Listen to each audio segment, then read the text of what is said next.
Magsisimula ang Part 6 kay Xiao Heilong na nagpatuloy ng malakas na ipinaalam sa kanya na ang talento ay maaaring tumaas ang rate ng pagsipsip ng humigit kumulang 5%. Tumugon si Lin Yuan sa mahinang boses na nakatingin sa gilid na totoo na pakiramdam niya ay mas mabilis siyang sumisipsip ng enerhiya. Sinabi ni Xiao Heilong na dahil nandoon siya, hindi niya dapat limitahan ang kanyang sarili sa isang kapsula bawat buwan at dapat niyang i-absorb hanggat kaya niya. Binanggit naman ni Lin Yuan na ang Beast Soul Capsule ay isang magandang bagay ngunit mahal ito, na nagkakahalaga ng 50,000 bawat piraso. Sa susunod na araw sa loob ng university dormitory walls, nagising si Lin Yuan na bumangon sa kama at tumingin sa paligid at sinabing umaga pa lang pero nasaan na ang dalawa. Habang nagsusuri ng mga papel si Wang Jin sa mesa ay sumagot siya na nasa training room sila. Napagtanto ni Lin Yuan na siya lang ang hindi masigasig sa pagsasanay. At naisip na kailangan niya nang pumunta sa Beast Soul Palace at bumili ng isang batch ng lower level na kristal. Kinuha niya ang telepono at binati ang isang tao na tumawag sa kanya. Ang tumatawag ay sumalubong sa kanya at nagtanong kung siya ay gising na at kung ganoon ay dapat siyang lumabas at kuhanin ang pera. Pagkaraan ng ilang sandali ay nakita niya si Zhao Shan sa kalye at binanggit niya na ang lahat ng mga kristal na core ay nakolekta na, at ang bahaging ibinigay sa kanya ay 2,200,000. Si Lin Yuan na may hawak na telepono ay tumingin sa telepono ni Zhao Shan at nagtaka kung magkano ang malulutas nito sa kanyang problema sa pera. Nagsalita si Zhao Shan at ipinagpalit niya ang 1,000,000 para sa 10,000 lower level na Beast Soul Crystals. Ang mga kristal at ang natitirang pera ay nasa kanyang badge na kanyang ipapahiram sa kanya saglit. Nagpasalamat naman si Lin Yuan sa kanya habang tinatawag itong propesor, at sa sandaling iyon ay tumingin siya sa kanyang mga mata at naisip na si Zhao Shan ay isang taong mapagkakatiwalaan niya. Pagkatapos noon ay sumilay ang ngiti sa kanyang mukha at tinanong niya ang propesor kung maaari niyang tulungan siya sa isang bagay, dahil gusto niyang ipagpalit ang natitirang pera para sa ilang mga Beast Soul Capsule. Sinabi naman ni Zhao Shan na ang pera na ito ay sapat na para makabili ng 24 na piraso na tatagal ng 2 taon, at tinanong ni Zhao Shan kung bakit kailangan niya ng marami. Sinabi ni Lin Yuan na huwag siyang mag-alala, dahil alam niya ang ginagawa niya. Sumagot ng okay si Zhao Shan at sinabing sa lalong madaling panahon ay pupunta siya sa Beast Soul Palace, at hiniling niya na dapat siyang magsanay ng husto. Ang mga ranggo ay iaanunsyo sa lalong madaling panahon. At bigla niyang tinapik ang kanyang balikat at nagsimulang magsalita ng malakas na nagsasabi na kung makapasok siya sa top 10 ay susubukan niyang makakuha ng pwesto para sa kanya bilang isang kinatawan ng kanilang unibersidad sa kompetisyon. Tumugon si Lin Yuan na may seryosong ekspresyon na naunawaan niya ang lahat, at naisip na ang kanyang layunin ay hindi makapasok sa nangungunang 10, ngunit ang mauna sa listahan. Pagkaraan ng ilang sandali ay bumalik siya sa silid ng pagsasanay, at nagsasanay ng mabuti ng mag-isa.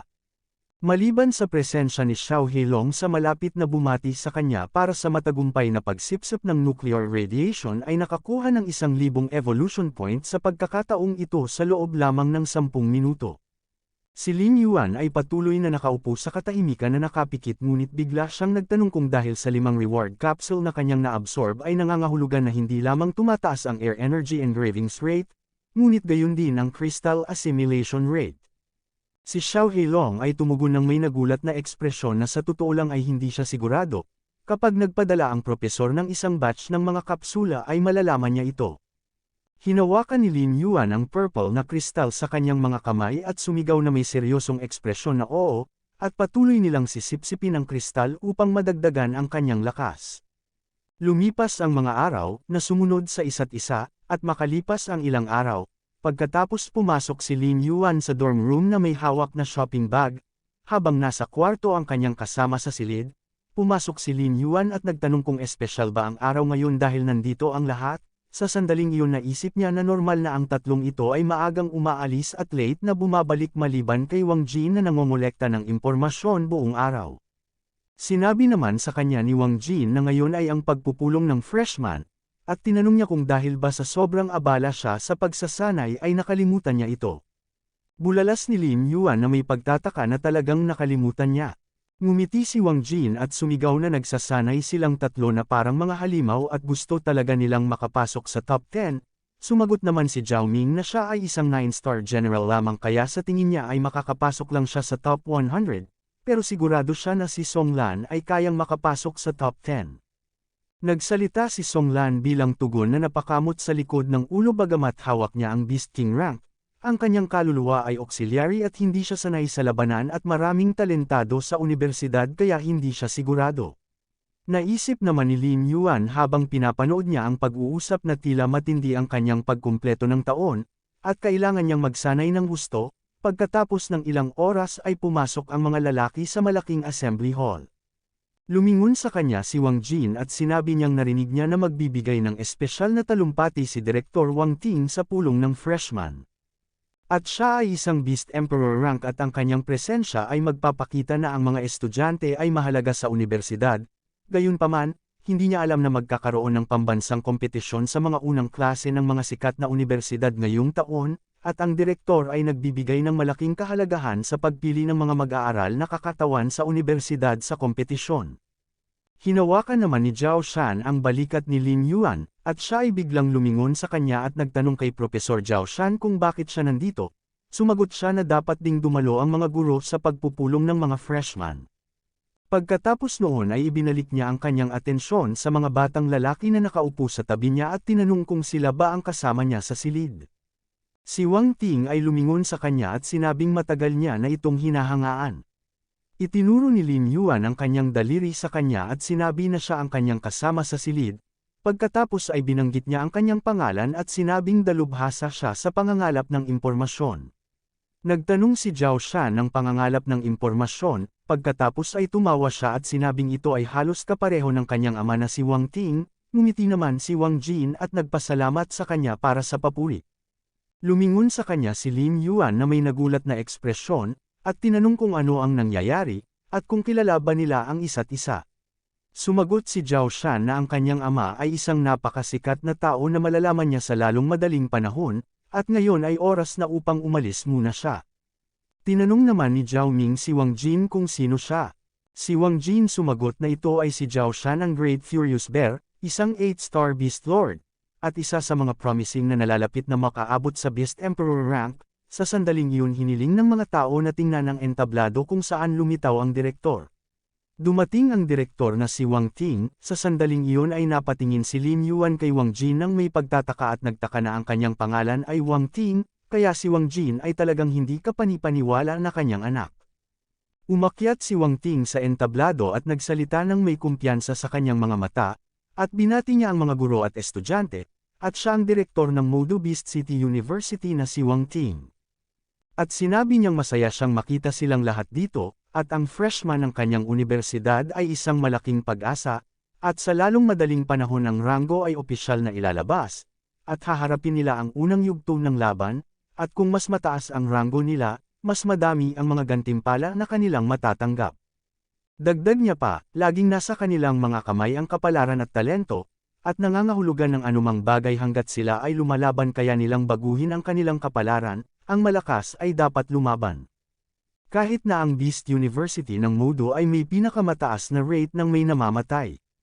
Ngunit dahil pinili ng bawat isa sa kanila na narito, nangangahulugan ito na walang mga mahihina at duwag dito na mga kababaihan at mga ginoo.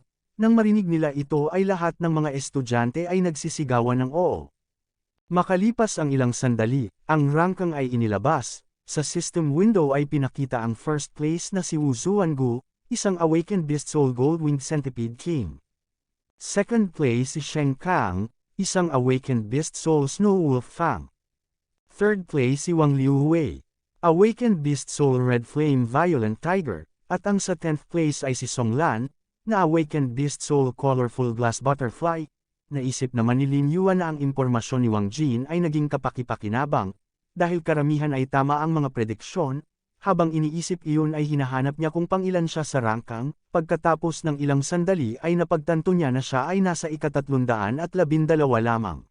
Malungkot niyang napagtanto na siya ay napakababa ng ranggo. Si Lin Yuan ay patuloy na tumitingin sa rangkang at iniisip na ang Modo Beast University ay talagang maraming super talentadong estudyante. Siya ay nireranggo sa ganitong paraan, pagkatapos lamang ng 10 antas ng mga pagsubok. Nagtaka siya kung ano ang mga patakaran para sa pagraranggo, bigla namang lumitaw si Xiao Heilong sa kanyang balikat. At masayang sinabi na alam niya, na ang unang tuntunin ay ang isang mas mababang ranggo lamang ang maaaring hamunin ang isang mas mataas na ranggo at ang pagkakaiba sa mga ranggo ay hindi maaaring lumampas sa 20. Ang pangalawang tuntunin ay ang bawat araw ay maaari mo lamang hamunin ng isang beses, at sa unang 2 beses ay hindi maaaring tanggihan ng isang tao ang isang hamon na ibinabato ng isang tao. Ang ikatlong panuntunan ay ang bawat kalahok ay may pagkakataon isang beses sa isang linggo na humamon. Ang isang kalaban na may pagkakaiba ng hanggang 100 na ranggo. Ang ikaapat na panuntunan ay ang paggamit ng mga ilegal na gamot ay ipinagbabawal, at ang armas na ginagamit ay dapat tumugma sa sariling antas. Ang ikalimang tuntunin ay kung ang alinmang partido ay umamin ng pagkatalo sa panahon ng laban o hindi na makapagpatuloy ang laban ay matatapos kaagad ayon sa kanilang ranggo sa listahan, at ngayon ay aabutin ng humigit kumulang 16 na araw upang maabot ang tuktok, kung idaragdag nila na may pagkakataon isang beses sa isang linggo upang hamunin ang isang kalaban na may pagkakaiba ng hanggang 100 na ranggo at pagkatapos ay makakatulong ang oras dito. Habang iniisip iyon, ay biglang narinig ni Lin Yuan ang karamihan ng mga tao na nagtatanong kung sino si Wu Zuangu, dahil siya ang first place paglabas pa lamang ng mga listahan. Bilang tugon, isa pang lalaki ang bumulalas na kung mananatili siya sa unang pwesto pagkatapos ng 7 araw ay hahangaan nila siya, idinagdag ng dalaga na sa loob ng 3 araw ay magkakaroon ng malubhang pagbabago sa mga ranggo.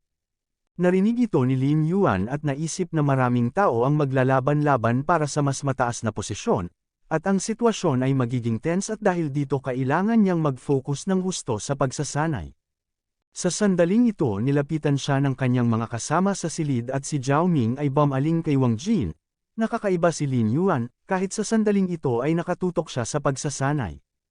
Tumugon si Wang Jin na gusto niyang bumili ng impormasyon mula sa kanya sa halagang 1,000,000 ngunit tumanggi si Lin Yuan. Pagkatapos ay naaalala niya kung paano sinabi sa kanya ni Lin Yuan na kapag naabot niya ang tuktok sa ranggo ay maaari nilang pag-usapan muli ang presyo ng kanyang impormasyon. Si Wang Jin ay nagmamasid kay Lin Yuan habang siya ay umalis at iniisip na malinaw na ang kanyang layunin ay upang lumaban at maabot ang first place sa ranggo, ano daw na mabigat na kapangyarihan ang tinataglay niya. Pagkaraan ng ilang sandali, si Xiao Heilong ay umaasa sa sorpresa at nagtanong tungkol sa mga kapsula na ipinadala ni Zhao Shan doon na 24 sa kabuuan. Si Lin Yuan ay may hawak na isang bangkos ng mga kapsula sa kanyang palad, at ipinaliwanag na susubukan niyang gawin ito sa mga kapsula, pagkatapos ay bigla niyang inuubos ang lahat ng 10 kapsula sa kanyang kamay, dahil doon ay kaagad na naramdaman niya ang isang malaking lakas ng kapangyarihan. Matapos iyon, ilang beses siyang binati ni Xiao Heilong sa kanyang matagumpay na pagkain ng kapsula. At nakakuha siya ng isa pang talento at nakakuha ng 10 talent points. Napansin naman ni Lin Yuan na halata na ang absorb rate ay tumaas ng malaki ngayon, at kailangan nilang suriin kung ang fusion rate sa mga kristal ay tataas din, pagkatapos na kunin niya ang isa sa mga kristal at magsisimulang mag-fuse dito.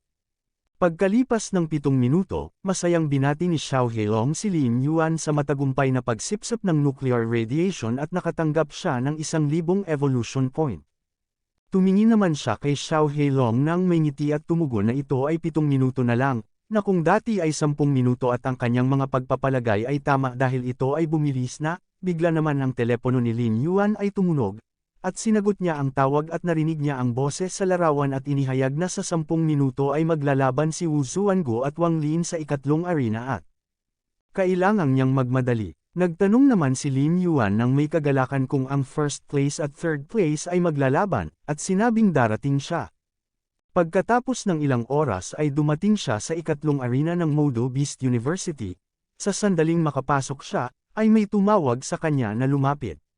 Lumingon si Lin Yuan upang tingnan kung sino yun, at nakita niya si Zhao Shan na kamakaway sa kanya, kaya lumapit siya. Napansin naman ng lalaking katabi niya, na tinatrato ni Zhao Shan ang lalaking ito na parang isang kayamanan, at tinawag niya pa talaga siya para manood ng laban, at baka dapat niya na daw siyang itali sa isang lubad, at dalan niya kung saan niya gusto. Agad namang sinagot ni Zhao Shan si Meng Chang'an, na mas mabuting tumulong sa mga nangangailangan imbes na magtsismisan ay ipinakilala niya si Meng Chang'an at sinabing kaibigan niya ito, at isa siya sa mga guro. Binati naman siya ni Lin Yuan, at tinanong ni Meng Chang'an kung siya si Lin Yuan, at tinanong din niya kung nakapili na ba si Lin Yuan ng isang mentor, at sinabing bakit hindi niya siya maging estudyante niya. Pabirong bulalas naman ni Zhao Shan na tinawag niya siya para panuurin ang laban, hindi para mag-recruit ng mga estudyante. Pagkatapos ay bumaling sa kanya si Meng Chang'an at sa wakas ay nagtanong kung sino sa dalawa ang may mas mataas na pagkakataong manalo. Ngunit sumagot si Zhao Shan kung paano niya malalaman kung hindi siya pamilyar sa kanila. Pagkatapos ay bumaling si Meng Chang'an kay Lin Yuan at nagtanong kung ano sa palagay niya. Sagot din naman ni Lin Yuan na hindi niya alam. Pagkatapos sa sandaling ito ay nagsimulang bumulalas ang mga tao na lalabas na sila at kailangan nilang manood. Ito ang third place na si Wang Lin, at sa harap ay ang first place sa listahan na si Wu Zuangu. Ang host ay nag-anunsyo na sa laban na ito ay si Wang Lin ang third place ay lalaban kay Wu Zuangu na first place sa listahan. At sinabing simulan na ang laban at ang host ay umalis. Habang naka-cross arms si Wu Zuangu ay sinabi niya kay Wang Lin na siya ang unang humamon sa kanya at sa tingin niya daw ba ay isa siyang duwag. Bilang tugon sumigaw si Wang Lin na ang first place ay pag-aari niya. Pagkatapos ay nagtanong si Wu Zuan na may tusong ngiti kung dapat niya bang turuan ng leksyon si Wang Lin na sobrang yabang, pagkatapos noon ay nagsimula siyang sumanib sa Beast Soul. Nakita ito ni Lin Yuan at napabulala sa kanyang isipan, na ito ang ranggo ng SSS na Golden Centipede King at ang lakas nito ay hindi bababa sa Beast King rank. Sa sandaling ito si Wang Lin ay mukhang nagbabantang bumalik at bumulalas na tila may kalaban na dito nakarapat dapat na matagal niya nang hinihintay at sa sandaling ito ay ginamit niya na rin ang kanyang Beast Soul Fusion. Habang nangyayari iyon ay pinagmamasdan itong mabuti ni Lin Yuan at pinagmamasdan si Wang Lin na isa rin siyang ranggo ng Beast King at nagtataka siya kung sino ang mananalo. Sa ngayon sina Zhao Shan at Meng Chang'an ay malapit na nanunood sa labanan nila Wu Zuangu at Wang Lin, at pinag-isipang sinabi ni Meng Chang'an na ang mga batang ito ay may maraming enerhiya kahit na sa kanilang edad, noong bata daw siya ay hindi nila siya katulad, hindi siya masyadong malakas. Sinabi naman ni Zhao Shan na matagal niya nang gusto sabihin ito, na ang mga freshman sa taon na ito ay hindi basta-basta. Bawat isa sa kanila ay may halimaw na lakas, bigla namang narinig ang isang nagbabantang dagandong ng isang tigre, at ibinuko nito ang malapad na bibig, at direktang bumaril ng apoy kay Wu Zuangu, ngunit nakita niya ito at naitaboy ang pag-atake. Tinanong naman ni Wu Zuangu si Wang Lin kung iyon lang ang kaya niyang gawin. Ngunit si Wang Lin na nagsimulang tumakbo pasulong sa kanya at sumigaw na hintayin niya siyang manalo at saka niya sabihin ang mga pinagsasabi niya. Pagkatapos siya ay tumalon ng mataas. Nakita ito ng Golden Centipede King at labis na nagulat, at bigla ay inatake siya ng tiger, habang si Lin Yuan ay pinagmamasdan ito, at binanggit na si Wang Lin na Red Flame Tiger ay nalampasan ang kanyang kalaban sa lakas ng liksi at lakas ng pagsabog. May pagkakataon na kahit si Wu Zuangu ay maaaring hindi makaiwas dito. Napansin din ni Meng Chang'an na maingat na kumilos si Wang Lin na sumusubok sa kalaban at pagkatapos ay mabilis na lumapit sa kanya. Idinagdag ni Zhao Shan na ang karanasan sa pakikipaglaban ng taong ito ay kamanghamanghang. Nagtanong si Meng Chang'an na maingat na nagmamasid sa sitwasyon kung talagang karapat-dapat si Wu Zuangu sa first place sa listahan. Si Zhao Shan ay nagtanong kay Lin Yuan kung natatakot ba siya sa kanila, ang laban para sa first place ay magiging napakahirap. Si Meng Chang'an ay patuloy na nag-iisip na ang talagang layunin ng batang ito ay makapunta sa tuktok ng listahan. Bagamat hindi daw madaling makapasok sa Demon City Beast University na may E-rank Beast Soul, ngunit ang kanilang pagnanais na manguna sa listahan ay talagang napakahirap. Tahimik naman na sinabi ni Lin Yuan na ito ay isang bitag. Sina Meng Chang'an at Zhao Shan ay mabilis na napalingon sa kanyang direksyon nang marinig ito at muling nagtanong si Meng Chang'an kung paano niya ito nalaman. Pagkatapos ay tumingin sila pabalik sa arena, at nakita nila ang Red Flame Tiger na patuloy na inaatake si Wu Zuangu. Tumingin naman siya sa kanyang kalaban at napagtanto na may isang huling galaw na lang ang natitira, kaya malapit na siyang umatake. Ngunit biglang bumangon si Wu Zuangu at ginamit ang kanyang mga paa para sunggaban si Wang Lin, dahil dito ay galit na sumigaw na pakawalan siya, ngunit hinigpitan niya ang pagkakahawak sa kanyang mga paa. At direktang tumagos sa ilong ng tiger ang berdeng usok na pinakawalan ni Wu Zuangu. Nagulat naman si Meng Chang'an nang mapansin na talagang naakit niya ito sa isang bitag, ngunit nagtataka siya kung paano ito nalaman ni Lin Yuan. Ipinaliwanag ni Lin Yuan na ang pinakamahusay na paraan upang linlanggan ang pagbabantay ng kalaban ay ang pagpapakita ng kahinaan.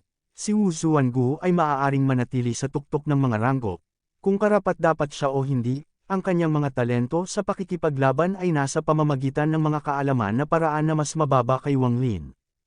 Mahigpit na sinusubaybayan ni Zhao Shan kung ano ang nangyayari sa arena at napagtanto na hindi niya maisip na si Lin Yuan ay magiging napaka-insightful, dahil kadalasan ay binabaliwala nila ang mga detalye, ngunit siya ay ganap na nalubog sa proseso, nang hindi nagpapahinga. Pagkatapos ay lumingon siya kay Meng Chang'an at tinapik ang kanyang balikat na nagsasabing ang mga kabataan ay mas matalino kaysa sa kanya.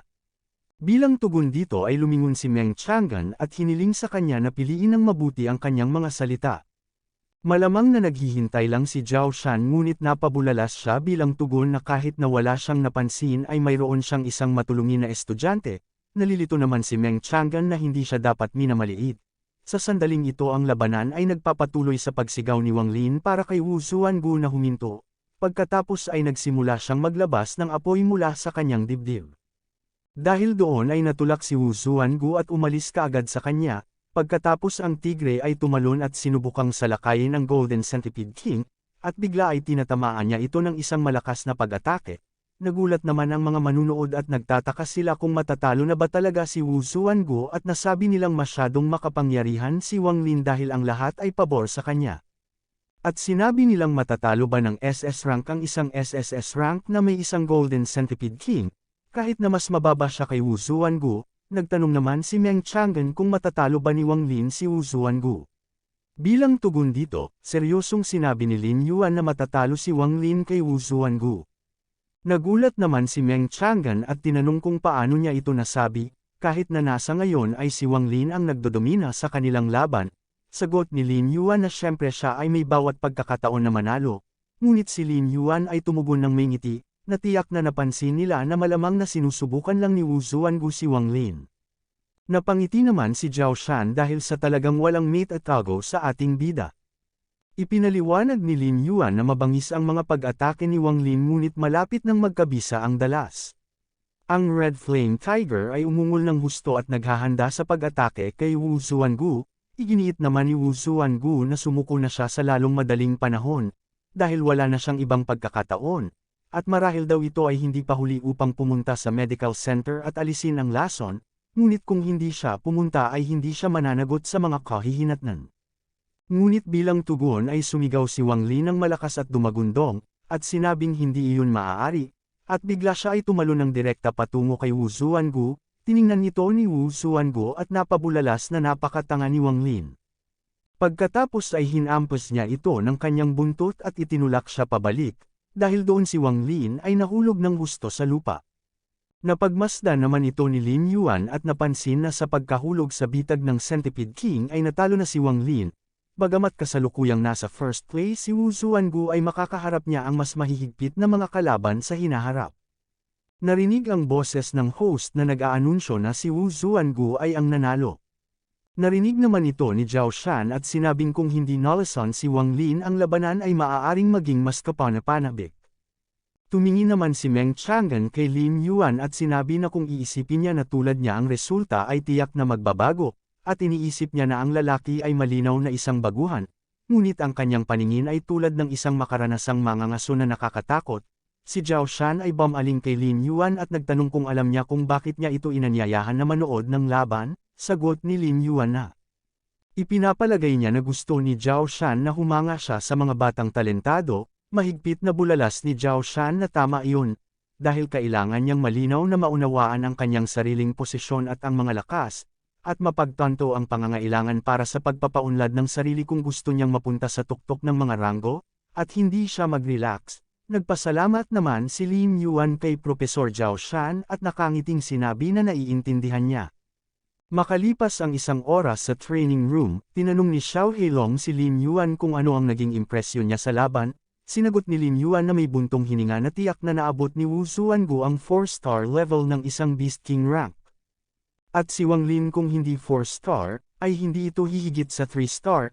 Ang una ay naglalabas lamang ng isang makamandag na ulap habang ang pangalawa ay mahusay na kumokontrol sa eskarlate na apoy.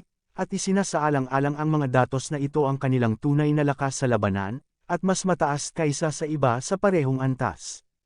Sumasang-ayon si Xiao Heilong na talagang karapat-dapat sila sa kanilang pwesto sa listahan. Si Lin Yuan ay patuloy na nagsasalita at naglalayon para sa first place na walang alinlangan na si Wu Zuangu ay may isang alas. Nagtanong si Xiao Heilong kung ano ang kanyang mga pagkakataong manalo laban sa kanila.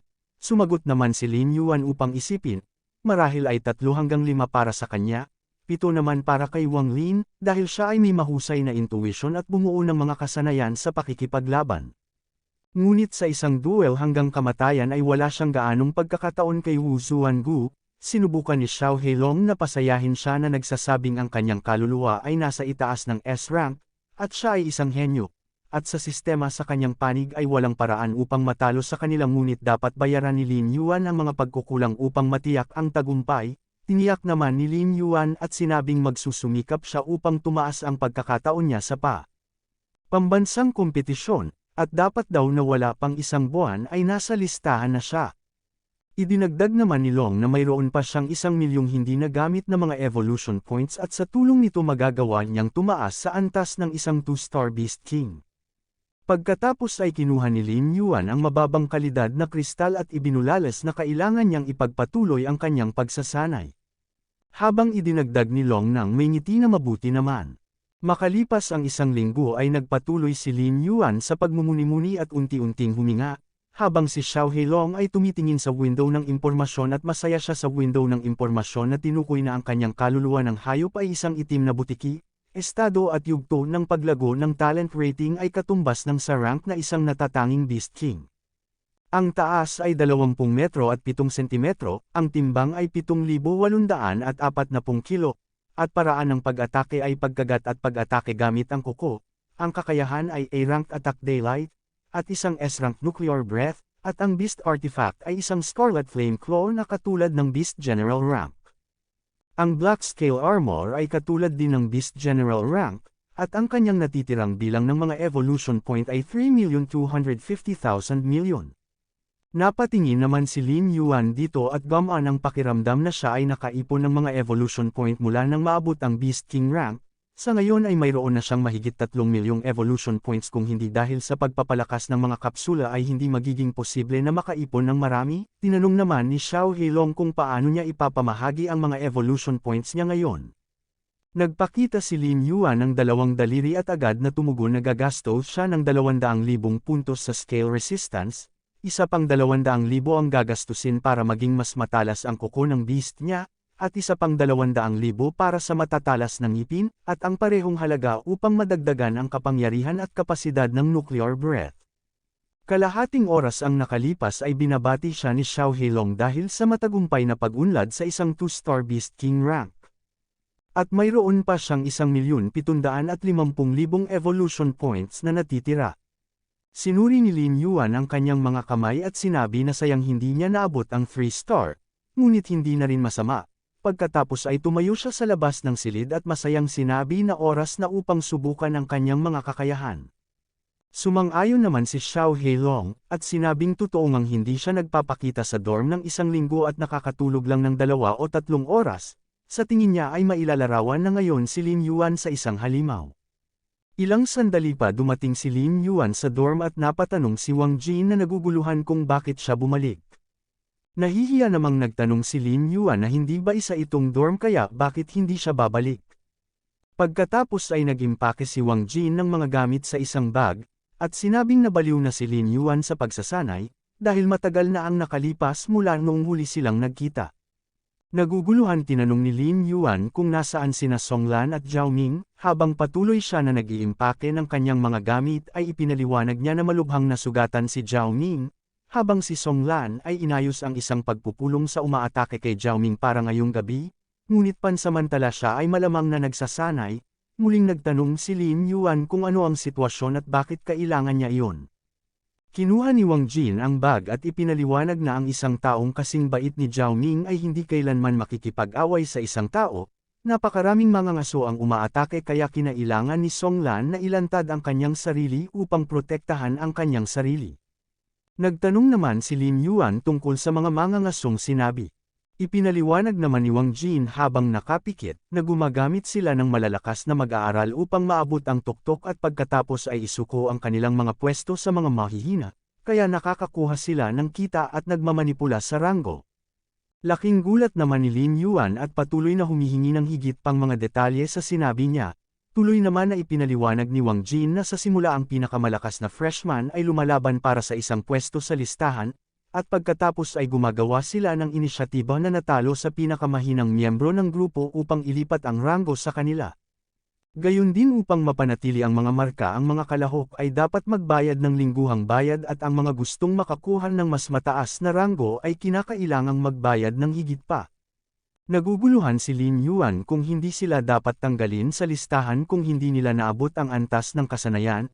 Tumugon si Wang Jin na hindi napanatili ang kanilang posisyon hanggat patuloy na pumapasok ang pera, at kung may maglakas loob na hamanin ang taong pinuprotektahan nila sila ay magiging target. Hindi kinaya ni Zhao Ming ang lahat ng ito kaya hinamon niya sila ngunit siya ay malubhang nasugatan. Nang marinig ito sumang-ayon si Lin Yuan na ito talaga ang estilo ni Zhao Ming, at tinanong niya kung walang pakialam ang universidad dito. Nakangiting tanong ni Wang Jin na hinahangaan ng kanilang universidad ang laban higit sa anupaman. Siyempre walang makikialam. Pagkatapos ay napagtanto ni Lin Yuan na ang universidad na ito ay mas malupit kaysa sa kanyang naisip at nagsimula siyang magustuhan ito ng higit pa. Sumunod na tinanong niya kung sino ang nagtatag ng organisasyon at malamang naman daw ay hindi siya mahina dahil sa nakapagtatag sila ng ganoong organisasyon. Sinabi ni Wang Jin na ang lumikha ng grupo ng mga mangangaso ay si Wu Zuangu.